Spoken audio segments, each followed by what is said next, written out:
నమస్కారం, NSTV news కి స్వాగతం. హెడ్లైన్ చూద్దాం.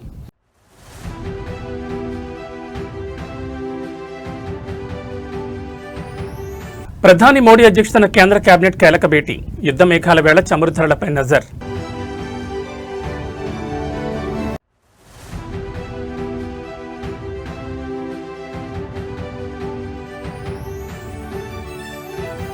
రేపు 3 రాష్ట్రాల అసెంబ్లీ ఎన్నికలకు పోలింగ్ ఏర్పాట్లు పూర్తి చేసిన ఈసీ.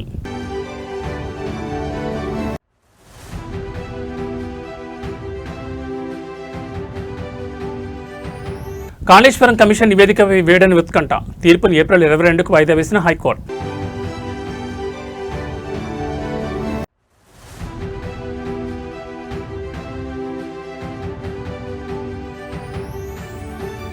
పశ్చిమాసియా సంక్షోభానికి తాత్కాలిక తెర.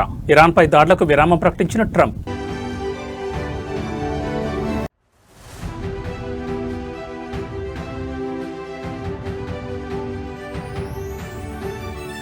యుద్ధ భయాలకు బ్రేక్. బుల్లెట్లా దూసుకెట్టిన స్టాక్ మార్కెట్లో. ఇక డీటెయిల్స్ చూస్తే ప్రధాని నరేంద్ర మోడీ అధ్యక్షతన కేంద్ర కేబినెట్ సమావేశం ప్రారంభమైంది. ఈ భేటీలో దేశీయ అంశాలతో పాటు అంతర్జాతీయ పరిణామాలపై కీలక నిర్ణయాలు తీసుకునే అవకాశం ఉంది. ప్రస్తుతం పశ్చిమాసియాలో నెలకొన్న యుద్ధ వాతావరణం మరియు ఉద్రిక్తతల దృష్ట్యా భారత్పై పడే ప్రభావం గురించి కేబినెట్ ప్రధానంగా చర్చించనుంది. ముఖ్యంగా గ్యాస్, పెట్రోల్ మరియు డీజిల్ సరఫరాలో ఎలాంటి అంతరాయం కలగకుండా తీసుకోవాల్సిన చర్యలపై మంత్రుల బృందం చర్చించనుంది. చమురు ధరలు పెరగకుండా ముందస్తు ప్రణాళికలు రూపొందించే అవకాశం ఉంది. దేశవ్యాప్తంగా పెండింగ్లో ఉన్న పలు మౌలిక సదుపాయాల ప్రాజెక్టుల పురోగతిని ప్రధాని సమీక్షించనున్నారు. అలాగే వివిధ రాష్ట్రాలకు విడుదల చేయాల్సిన పెండింగ్ నిధులు, కేంద్ర ప్రాయోజిత పథకాల అమలుపై కీలక నిర్ణయాలు తీసుకోనున్నారు. భద్రతాపరమైన అంశాలపై కూడా రక్షణ శాఖ మంత్రితో ప్రత్యేకంగా చర్చ జరిగే అవకాశం ఉన్నట్లు సమాచారం. రాజకీయ ఆర్థిక పరిస్థితులు, దేశంలోని తాజా రాజకీయ పరిణామాలు మరియు ప్రస్తుత ఆర్థిక వ్యవస్థ గమనంపై కేబినెట్ సుదీర్ఘంగా చర్చించనుంది. ఆర్థిక స్థిరత్వాన్ని కాపాడుతూనే ప్రజలకు ప్రయోజనం చేకూర్చే మరికొన్ని కొత్త నిర్ణయాలను ఈ సమావేశంలో ప్రకటించే అవకాశం ఉందని విశ్లేషకులు భావిస్తున్నారు.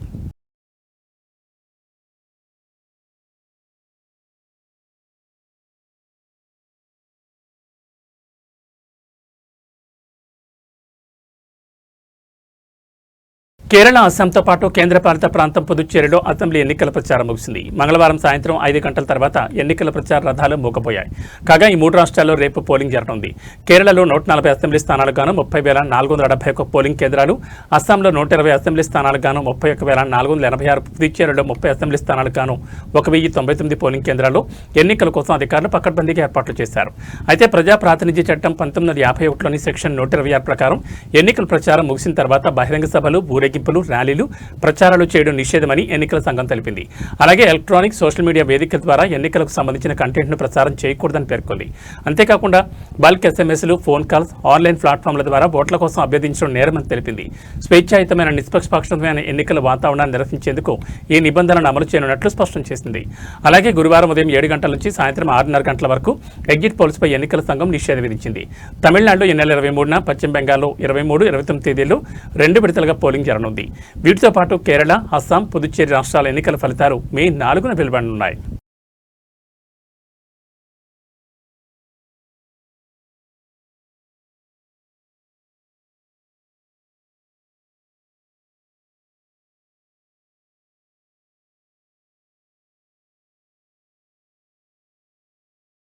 కాళేశ్వరం కమిషన్ నివేదికపై తీర్పు వాయిదా పడింది. రాష్ట్ర రాజకీయాల్లో సంచలనం రేపిన కాళేశ్వరం ప్రాజెక్టు అవకతవకలపై పీసీ ఘోష్ కమిషన్ ఏర్పాటు, దాని విచారణ ప్రక్రియను సవాల్ చేస్తూ దాఖలైన పిటిషన్లపై హైకోర్టు నేడు తుది తీర్పు వెల్లడించాల్సింది. ఈ క్రమంలో నేడు తీర్పు వస్తుందని అందరూ ఉత్కంఠగా ఎదురుచూస్తున్న నేపథ్యంలో తీర్పును ఈ నెల 22వ తేదీకి వాయిదా వేసింది ధర్మాసనం. కాళేశ్వరం కమిషన్ నివేదికపై గతంలోనే కేసీఆర్, హరీష్ రావు, ఐఏఎస్ స్మితా సబర్వాల్, మాజీ సీఎస్ జోషి సవాల్ చేసిన విషయం తెలిసిందే. కొన్ని నెలలుగా ఈ పిటిషన్లపై వాదనలు జరిగాయి. మార్చి 12న దీనిపై వాదనలు పూర్తవగా కోర్టు తీర్పును రిజర్వ్ చేసింది. కానీ అనూహ్యంగా జడ్జి తుది తీర్పును ఏప్రిల్ 22కు వాయిదా వేశారు. కమిషన్ నివేదికను కొట్టివేయాలని, అందులో ఉన్నవంతా అవాస్తవమన్నారు. రాజకీయ కక్షలో భాగంగానే ఈ కమిషన్ వేశారని ఆరోపించారు. కాగా ప్రజా ప్రయోజనాలను కాపాడేందుకే కాళేశ్వరంపై పీసీ ఘోష్ కమిషన్ వేశామని ప్రభుత్వం తెలిపింది. కాగా వాదనల సమయంలో కేసీఆర్ తరపు advocate commissioner of enquiry act నిబంధనలను ఉల్లంఘించారని కోర్టుకు తెలిపారు. నోటీసులు ఇవ్వలేదని, ఎక్కడ విట్నెస్తో క్రాస్ ఎగ్జామినేషన్ జరగలేదన్నారు. కాళేశ్వరం ప్రాజెక్టులో అక్రమాలు జరిగాయని, ఎలాంటి ఎంక్వైరీ లేకుండానే ప్రభుత్వం ఒక నిర్ణయానికి రావడంపై అభ్యంతరం వ్యక్తం చేశారు. హైదరాబాద్ నగరంలోని మీర్పేట్ పోలీస్ స్టేషన్ పరిధిలో గోవుల అక్రమ రవాణాను అడ్డుకునే ప్రయత్నం చేసిన ఒక వ్యక్తిపై దుండగులు దాడికి పాల్పడ్డారు. ఈ ఘటన స్థానికంగా కలకలం రేపింది. ప్రేమ్ కుమార్ అనే వ్యక్తి మీర్పేట్ పరిధిలో గోవులను అక్రమంగా తరలిస్తున్నట్లు గుర్తించి వాటిని అడ్డుకునేందుకు ప్రయత్నించారు. ఈ క్రమంలో రవాణా చేస్తున్న వ్యక్తులు ఆయనతో గొడవకు దిగి భౌతికంగా దాడి చేశారు. ఈ దాడిలో ప్రేమ్ కుమార్ గాయపడ్డారు. దాడి అనంతరం బాధితుడు ప్రేమ్ కుమార్ వెంటనే మీర్పేట్ పోలీస్ స్టేషన్కు చేరుకుని పోలీసులకు ఫిర్యాదు చేశారు.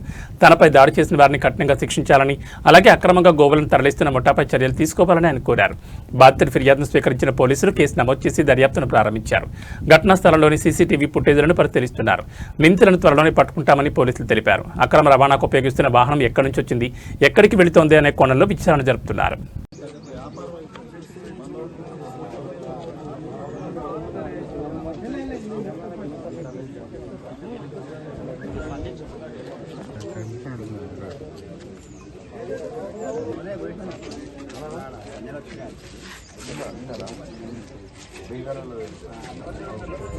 బండి కూడా ముందు ఇప్పుడు ఏమన్నా పోలీసు వాళ్ళని అటాక్ చేస్తున్నారు, పోలీసు వాళ్ళని ఆర్జ్ చేస్తున్నారు అని మీరు అంటారు. మీ లిమిట్ అయిపోయినాక అందుకని వచ్చి కూర్చున్నాం. మీ పిఎస్ఎల్ అయితే వేరే లిమిట్ రారా, వేరే పిఎస్ఎల్ రారా, ఈ పిఎస్ఎల్ చూస్తామంటే దాంతో మాట్లాడమంటున్నాం. మీ ఏసీపీ గారిని అడగండి, మీ ఏసీపీ గారు లిమిటే కదా, మీ ఏసీపీ లిమిటే కదా. ఇప్పుడు ఆయన ఎట్లా అయిపోయినా లైన్లో పెట్టి ఇప్పుడు పడతారు ముందుకు చెప్పాలి. మీకు వ్యూ అందలేదు, మీరు చెప్తారు మీ వెహికల్ స్పీడ్ పోలేదు, దొంగల బండి స్పీడ్ పోతే మన బండి స్పీడ్ లేకపోతే మన తెలంగాణ ప్రభుత్వం ఏం చేస్తున్నాం మరి మనకు తెలియాలి. ఇంత మంచిగా చెప్తారు సార్, మీరే చెప్తారు మన లిమిట్ మా బండ్లు ఎక్కువ పోలేవని. మన స్పీడ్ ఉంది, మన స్పీడ్ ఎక్కువ ఉంది, ఎట్లా మరి దొంగలు దొరికించుకోవాలి? మన బండ్ల స్పీడ్ ఉన్నప్పుడు మన బండ్ల స్పీడ్ తక్కువ ఉన్నప్పుడు ఎట్లా దొరికించుకోవాలి? మనం ఎట్లా ఈ రాష్ట్రాన్ని కాపాడుతాం? ఈ రాష్ట్రాన్ని ఎట్లా కాపాడుకుంటాం, ఎట్లా రక్షించుకుంటాం? మీరు ఒకసారి ఆలోచించండి. సరే ఏమన్నా కానీ రాత్రి ప్లాన్ మీద కత్తలతో అటాక్ చేయడం కరెక్టా? మీ పరిధిలో వచ్చి అయ్యింది, మీకు అందరూ ఇప్పుడు పట్టుకోరండి. మీరు ఇప్పుడు ఏమంటారు, నాకు ఇప్పుడు ఆ షిఫ్ట్ కారు కావాలి, ఆ బొలోరో కారు కావాలి, అందులో 7 మందిని తీసుకురావాలి, అందులో ఆవు ఉంది, ఈ ఆవులు బొలోరోలో ముగ్గురు, మొత్తం 10 మంది. ఈ 10 మందిని ఆవులని ఆ బండు తీసుకురండి, మేము ఇంటికి వెళ్ళిపోతాం. మాకు నిజంగా కూడా మీతో వైర్యం లేదు, మీరంటే రెస్పెక్ట్ ఉంది పోలీస్ అంటే, అయినా మీరు మా మీద దాడి చేస్తున్నారు, దౌర్జన్యాలు చేస్తారు పోలీసులు. మార్నింగ్ 4:21కి మన ఊర్లో నుంచి గడ్డమల్లగూడ నుంచి గోవులను తరలిస్తున్నారని మాకు ఇన్ఫర్మేషన్ వచ్చింది. మా మిత్రుడు ఫోన్ చేసిండు, సాయి అని, ఆగపల్లి నుంచి ఫోన్ చేస్తే నేను వెంబడే బయటికి వెళ్ళడం జరిగింది. బయటికి వచ్చిన తర్వాత నేను వాళ్ళని చూసిన, రంగపూర్ వెళ్ళి రంగపూర్లో వెతికితే వాళ్ళు దొరకలే. అక్కడ నుంచి కార్ వచ్చింది. ఫస్ట్ కార్ రాగానే మళ్ళీ ముంగల్కి వచ్చిన తర్వాత బులెరో వచ్చింది. మా ఊర్లోకి రాగానే మళ్ళీ బులెరో వచ్చింది. గడ్డమల్లగూడ వచ్చిన తర్వాత ఆడికెళ్ళి ఫాలో అవుతూ మన వాళ్ళకి ఇంటిమేషన్ ఇచ్చిన, ఆగపల్లి వస్తున్నారు ఇప్పుడు అని చెప్తే బార్గేట్లు వేసినారు. బార్గేట్లు వేస్తే బార్గేట్లను గుద్దుకొని వచ్చారు. ఆడికెళ్ళి మళ్ళీ ముంగల్ వచ్చి ఇబ్రహ్మణం దగ్గర కూర్చున్నాం. ఇబ్రహ్మణం దగ్గర బార్గేట్లు వేస్తే మళ్ళీ ఆడికెళ్ళి గుద్దుకొని వచ్చారు. పోలీసులు ఎవరు కూడా రాలే బయటికి, ఇన్ఫర్మేషన్ ఇచ్చిన తర్వాత కూడా. దాని నెక్స్ట్ మళ్ళీ నేను మన వాళ్ళకి ఇంటిమేషన్ ఇచ్చుకుంటూ బొంగళూరు దాకా వచ్చిన. బొంగళూరు దగ్గర మన వాళ్ళు పిఎస్ వాళ్ళు వచ్చినారు, మా వెంకలు ఉన్నారు, వీళ్ళేమో చాలా ముంగలు ఉన్నాం. తులిప్చే ఉన్నప్పుడు పిఎస్ వాళ్ళు నా వెంకలకు వచ్చారు. ఆడికెళ్ళి వచ్చిన తర్వాత మళ్ళీ ఏడకట్టయ్యారు వాళ్ళు పిఎస్ వాళ్ళు. ఇంజాపూర్ కమాన్ దగ్గర రాగానే పోలీసు వాళ్ళు యూటర్న్ తీసేసుకున్నారు. నేను ఆడికెళ్ళి గురంగూడ వచ్చిన. గురంగూడ నుంచి వాళ్ళు ఫాలో అప్ అవుతూనే మందమల్లమ్మ దగ్గర దాకా వచ్చిన. ఆడ ఎవరు లేరు. ఎవరు లేకపోయేసరికి నేను పక్కన బండి ఆపినంతే. వాళ్ళు స్లో అయినందుకు నేను బండి ఆపిన పక్కన. వాళ్ళు స్లో అయినారు కదా అని వెంకల నుంచి కారు వాళ్ళు వచ్చారు. దీన్ని దండగానే కొడుతూనే ఉన్నారు. ఇక రాడ్లు పట్టుకొని మీది కూరుకొస్తున్నారు, కత్తులు పట్టుకొని వస్తున్నారు. ఒకడేమో జొంబా చేసి గుచ్చుతా అంటాడు. ప్రేమ్ కుమార్ నా పేరు. నేను చేతులు పట్టుకున్నావాంది, ఆడ కత్తి ఇట్లా తీయగా నేను చేతులు పట్టుకున్నావాంది. ఇంకోటేమో రాడ్తో తలకాయ మీద కొడుతుండు, మెడల మీద, ఇంట్లో కొడుతుండు. ఇటుక పిల్లలు ఇసిరేసారు మీది. అలా 7 మంది ఉన్నారు వాళ్ళు కార్లో. ముస్లిమ్స్, హిందువులు ఒక్కరు కూడా లేడు. వాళ్ళ మొత్తం ముస్లిమ్సే. 7 మంది ముస్లిమ్సే ఉన్నారు. కారు వాళ్ళు దాన్ని వెంకలు వస్తున్నారు, ముంగల లైన్ క్లియర్ చేసుకుంటా. వాళ్ళు వెళ్ళిపోయినారు అని చెప్పి నేను సైడ్ తీసుకున్నా. వాళ్ళు పోయింది కదా అని చెప్పి, కారు వాళ్ళు వెళ్ళిపోయింది అని చెప్పి నేను సైడ్ తీసుకున్నా. బుల్లెట్ సైడ్ తీసుకోవాలి. వెంకలంగా వచ్చి దండగానే కొడుతూనే ఉన్నారు. అవన్నీ పట్టుకుని వచ్చి లోపలికి, నేను లోపలికి ఉరికినా, మట్టి లోపలికి అట్లా లోపలికి రోడ్లో కురికినా, వేరే రోడ్లకి ఉరకాలని అందరూ వచ్చారు. ఆ లోపల ఏం చీకటి ఉన్నది. ఒకడు కత్తి తీస్తాడు, ఒకడు రాడ్ పట్టుకొని కొడతాడు. దాంట్లో ఏం అర్థం కాలేదు నాకు. ఇలా కొట్టిరు, బండి వాళ్ళ కొట్టిరు, మొత్తం ఆగమని చేసారు. తర్వాత ఇంకా మన వాళ్ళు అందరూ వచ్చారు మళ్ళీ తర్వాత. ఆంధ్రప్రదేశ్ దేవాదాయ శాఖ అసిస్టెంట్ కమిషనర్ కాళింగిరి శాంతిని అవినీతి నిరోధక శాఖ అధికారులు అరెస్ట్ చేశారు. ఆదాయానికి మించి ఆస్తులు కలిగి ఉన్నారన్న ఫిర్యాదుల నేపథ్యంలో మంగళవారం ఆమె నివాసంతో పాటు పలు ప్రాంతాల్లో ఏసీబీ బృందాలు ఏకకాలంలో సోదాలు నిర్వహించాయి. ఈ తనిఖీలో భారీగా అక్రమాస్తులు బయటపడడంతో ఆమెను అదుపులోకి తీసుకున్నారు. శాంతిని విజయవాడ ఏసీబీ కోర్టులో హాజరుపరచగా న్యాయమూర్తి ఏప్రిల్ 21 వరకు రిమాండ్ విధించారు. దాంతో ఆమెను విజయవాడ జిల్లా జైలుకు తరలించారు. మంగళవారం ఉదయం తాడేపల్లి, బుండబలితో పాటు మొత్తం 4 ప్రాంతాల్లో ఏసీబీ అధికారులు ఆకస్మిక దాడులు చేపట్టారు. సుమారు 6 గంటల పాటు సాగిన ఈ సోదాల్లో విశాఖపట్నం ఎండాడలో ఒక విలాసవంతమైన ఫ్లాట్, తాడేపల్లి సమీపంలోని కుంచనపల్లిలో G+2 భవనాన్ని గుర్తించారు. వీటితో పాటు 770 గ్రాముల బంగారు ఆభరణాలు, 3 కిలోల వెండి వస్తువులు, 1.15 లక్షల నగదు, బ్యాంక్ ఖాతాలో మరో 3 లక్షలు, ఒక కారు, ఒక ద్విచక్ర వాహనం ఉన్నట్లు ఏసీబీ వర్గాలు వెల్లడించాయి. కాళింగిరి శాంతి గతంలోనూ పలు వివాదాలతో వార్తల్లో నిలిచారు. అక్రమాల ఆరోపణల కారణంగా గత ఏడాది జూలై నుంచి ఈ ఏడాది మార్చి వరకు ఆమె సస్పెన్షన్లో ఉన్నారు. హైకోర్టు ఆదేశాలతో ఇటీవలే ఆమెను విధుల్లోకి తీసుకున్నారు. మాజీ ఎంపీ విజయసాయిరెడ్డి పేరుతో ముడిపడి పలు ఆరోపణలు రాగా వాటిని ఆమెతో పాటు విజయసాయిరెడ్డి కూడా ఖండించడం తెలిసిందే.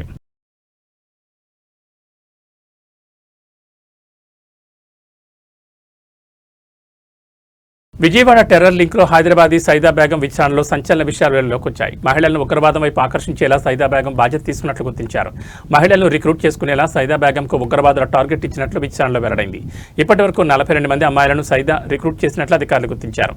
అమ్మాయిలకు స్నిప్పర్ రైఫిల్, షూటింగ్ వంటి వాటిలో ట్రైన్ చేయాలని టెర్రరిస్టులు ఆదేశాలు ఇచ్చినట్టు తేలింది. కమాతీన్ పేరుతో స్పెషల్ వాట్సాప్ గ్రూప్ మెయింటైన్ చేసిన సైదా బేగం మరింత ఎక్కువగా యూత్ను ఇస్లాం వైపు ఆకర్షితం చేసి నెట్వర్క్ పెంచాలని జిహాదీ గ్రూప్స్ నుండి ఆదేశాలు వచ్చినట్లు నిర్ధారణ అయినట్టు తెలిపారు.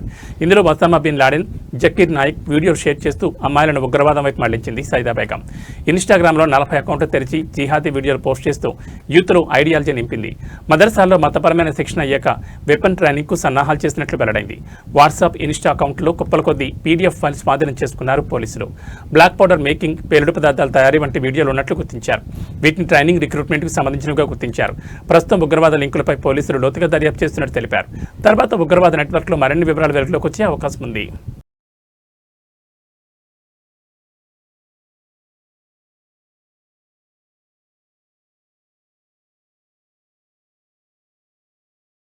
ఓ రైతు తన ఆర్థిక అవసరాల కోసం అప్పు తెచ్చుకున్న నగదును భద్రంగా స్కూటీ డిక్కీలో పెట్టుకున్నాడు. ఉల్లిపాయలు కొనడానికి షాప్ ముందు స్కూటీ నుంచి వెళ్లిన కాసేపటికి ఆ నగదు మాయమైంది. పల్నాడు జిల్లా జొన్నలగడ్డ బైపాస్ రోడ్ వద్ద జరిగిన ఘటన స్థానికంగా కలకలం రేపింది. బాధితులు తెలిపిన వివరాల ప్రకారం వెంకట సత్యనారాయణ అనే రైతు తన వ్యక్తిగత అవసరాల నిమిత్తం 5 లక్షల నగదును అప్పుగా తెచ్చుకున్నాడు. ఆ డబ్బును బ్యాగ్లో పెట్టి స్కూటీ డిక్కీలో భద్రపరిచాడు. జొన్నలగడ్డ బైపాస్ రోడ్ సమీపంలో ఉల్లిపాయలు కొనుగోలు చేసేందుకు రైతు తన స్కూటీని రోడ్డు పక్కన ఆపి వెళ్లాడు. కేవలం కొద్ది నిమిషాల వ్యవధిలోనే తిరిగి వచ్చి చూసేసరికి స్కూటీ డిక్కీ తెరిచింది. లోపల ఉన్న 5 లక్షల నగదు బ్యాగ్ కనిపించకుండా పోయింది. దీంతో ఆందోళనకు గురైన రైతు చుట్టుపక్కల వారిని విచారించిన ఫలితం లేకపోయింది. గుర్తెలియని వ్యక్తి డిక్కీ తెరిచి నగదును దోచుకెళ్లినట్లు నిర్ధారణ అయింది. ఈ ఘటనకు సంబంధించిన దృశ్యాలు సమీపంలోని సీసీటీవీ కెమెరాలో రికార్డ్ అయ్యాయి. బాధితుడి ఫిర్యాదు మేరకు పోలీసులు కేసు నమోదు చేసి సీసీటీవీ ఫుటేజ్ ఆధారంగా నిందితుల కోసం గాలిస్తున్నట్లు పోలీసులు తెలిపారు. సాంకేతికత ఎంత అభివృద్ధి చెందినా గిరిజన పల్లెలకు మాత్రం ఇంకా రోడ్డు కష్టం తీరడం లేదు. పార్వతీపురం, మన్యం జిల్లా పాలకొండ నియోజకవర్గ పరిధిలోని గిరిజన గ్రామాల ప్రజలు నేటికి ఆసుపత్రికి వెళ్లాలంటే ప్రాణాలను అరచేతులు పెట్టుకుని డోలీలపై ప్రయాణించాల్సిన దుస్థితి నెలకొంది. బొడ్డగూడ గ్రామ పంచాయతీ పరిధిలోని ఎగువ కోటకొండ, దిగువ కోటకొండ మరియు కోసింగూడ గ్రామాలకు చెందిన సరైన రహదారి సౌకర్యం లేదు. దీంతో ఎవరైనా అనారోగ్యానికి గురైతే లేదా గర్భిణీ స్త్రీలకు ప్రసవ వేదన మొదలైతే కిలోమీటర్ల మేర కొండ మార్గాల్లో డోలీల ద్వారా మోసుకుంటూ ప్రధాన రహదారికి తీసుకురావాల్సి వస్తోంది. సకాలంలో వైద్యం అందక గిరిజనులు పడుతున్న ఇబ్బందులు వర్ణనాతీతంగా ఉన్నాయి. ప్రభుత్వం ఒకవైపు పల్లె పండుగ, ముస్తాబు వంటి కార్యక్రమాలతో గ్రామాలు అభివృద్ధి చేస్తున్నామని హడావుడి చేస్తోందని, కానీ క్షేత్రస్థాయి గిరిజన గ్రామాలను మాత్రం గాలి కుదిలేస్తారని బాధితులు మండిపడుతున్నారు. పేరుకే పండుగలు చేస్తున్నారు కానీ మా గ్రామాలకు కనీసం నడవడానికి రోడ్డు వేయడం లేదు. రోడ్డు లేక డోలీలే మాకు దిక్కవుతున్నాయని స్థానిక గిరిజనులు ఆగ్రహం వ్యక్తం చేస్తున్నారు. గిరిజన ప్రాంతాల్లో తక్షణమే రోడ్డు నిర్మాణ పనులు చేపట్టాలని, ప్రజల ప్రాణాలతో చెలగాట ఆడొద్దని కూటమి నాయకులు మరియు ఆదివాసీ సంఘాలు ప్రభుత్వం డిమాండ్ చేస్తున్నాయి. ఇప్పటికైనా అధికారులు స్పందించి యుద్ధ ప్రాతిపదికన ఈ 3 గ్రామాలకు శాశ్వత రహదారి సౌకర్యం కల్పించాలని కోరుతున్నారు.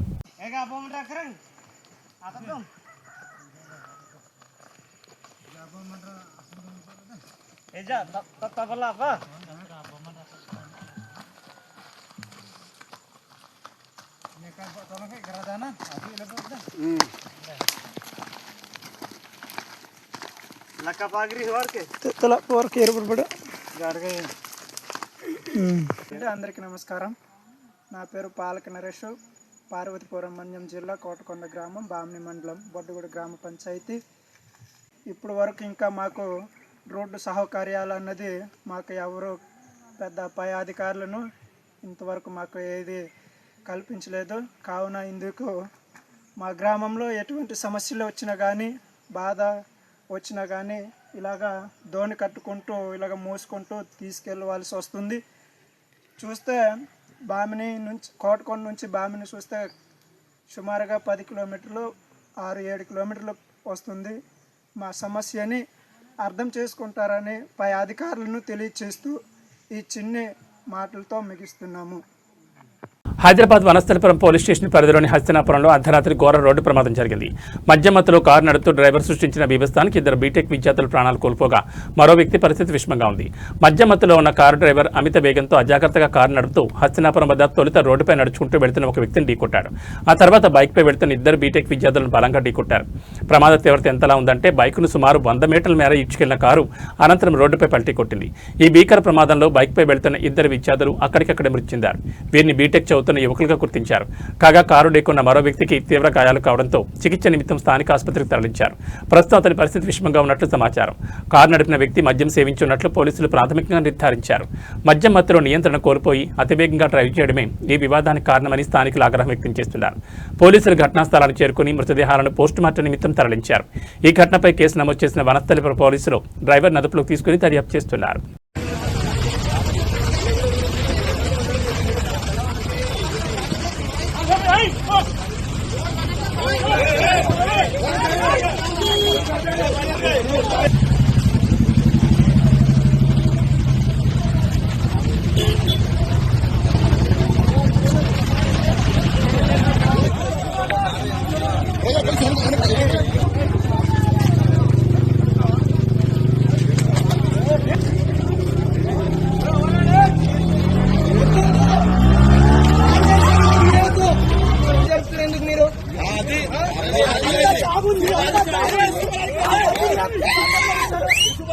ప్రపంచాన్ని యుద్ధ భయంతో వణికించిన అమెరికా ఇరాన్ ఉద్రిక్తతలకు ఎట్టకేలకు ఏర్పడింది. పాకిస్తాన్ ప్రధాని షహబాజ్ షరీఫ్, ఆర్మీ చీఫ్ అజీం మునీర్ జరిపిన దౌత్యపరమైన చర్చలు ఊహించని ఫలితాన్నిచ్చాయి. వారితో చర్చల అనంతరం అమెరికా అధ్యక్షుడు డొనాల్డ్ ట్రంప్ కాల్పుల విరమణను అధికారికంగా ప్రకటించారు. శాశ్వత శాంతి దిశగా అడుగులు వేస్తున్నామని, ప్రపంచ క్షేమం దృష్ట్యా ఈ నిర్ణయం తీసుకున్నామని ట్రంప్ వెల్లడించారు. ఈ కాల్పుల విరమణ ఒప్పందాన్ని ఇరాన్ కూడా ధృవీకరించడంతో అంతర్జాతీయ సమాజం ఊపిరి పీల్చుకుంది. ఈ ఒప్పందంలో భాగంగా ప్రపంచ వాణిజ్యానికి అత్యంత కీలకమైన హార్ముజ్ జలసంధిని తిరిగి తెరిచేందుకు ఇరాన్ అంగీకరించింది. దీనికి ప్రతిగా మధ్యప్రాచ్యంలోని ప్రాంతీయ స్థావరాల నుంచి తన బలగాలను ఉపసంహరించుకోవడానికి అమెరికాకు సమ్మతించింది. ఈ మేరకు ఏప్రిల్ 10న ఇస్లామాబాద్లో ఉభయ దేశాల ప్రతినిధులు సమావేశమై 10 పాయింట్ల శాంతి ఒప్పందం ప్రణాళికపై చర్చించనున్నారు. పాక్ మధ్యవర్తిత్వంతో కుదిరిన ఈ చారిత్రాత్మక పరిణామం చమురు ధరల తగ్గింపుకు, ప్రపంచ ఆర్థిక స్థిరత్వానికి మార్గం సుగమం చేయనుంది.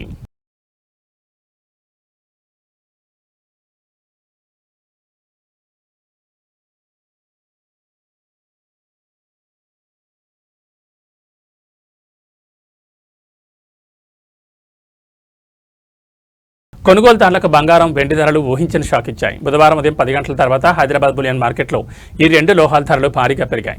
24 క్యారెట్ల బంగారం 10 గ్రాముల ధర ఏకంగా 3,980 పెరిగి 1,53,820కి జంప్ అయింది.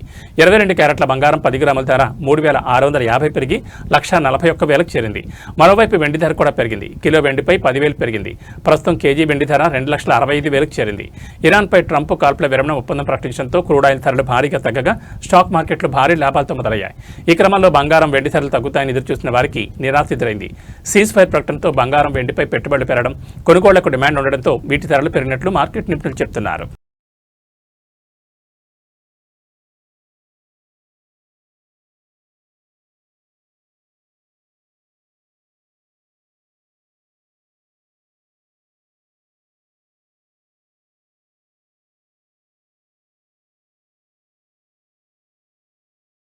ఇరాన్పై 2 వారాల పాటు దాడులు చేయబోమని అమెరికా అధ్యక్షుడు డొనాల్డ్ ట్రంప్ ప్రకటించడం అంతర్జాతీయ మార్కెట్లలో ఫుల్ జోష్ తీసుకొచ్చింది. మరోవైపు అంతర్జాతీయంగా చమురు ధరలు కూడా భారీగా దిగొచ్చాయి. ఈ నేపథ్యంలో దేశీయ సూచీలు కూడా భారీ లాభాలతో ప్రారంభమయ్యాయి. డాలర్తో పోల్చుకుంటే రూపాయి మారకం విలువ బలపడింది. సెన్సెక్స్, నిఫ్టీ 3% పైగా లాభంతో ప్రారంభమయ్యాయి. ప్రస్తుతం దాదాపు అన్ని రంగాలు లాభాల్లోనే కదలాడుతున్నాయి. గత సెషన్ ముగింపుతో పోల్చుకుంటే ఇవాళ ఉదయం దాదాపు 2,500 పాయింట్ల లాభంతో మొదలైన సెన్సెక్స్ జోరు కొనసాగుతోంది. చాలా రోజుల తర్వాత 77,000 మార్కు దాటింది. ప్రస్తుతం ఉదయం 10 గంటల సమయంలో సెన్సెక్స్ 2,670 70 పాయింట్ల లాభంతో 77,286 వద్ద కొనసాగుతోంది.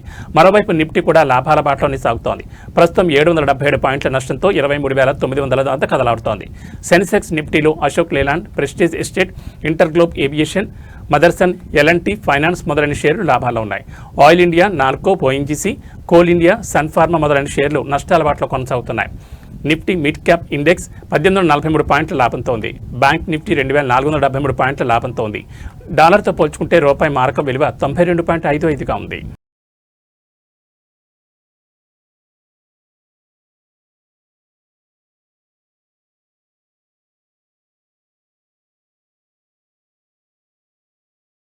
ఏబీ బులెటిన్ విశేషాలు. నమస్కారం.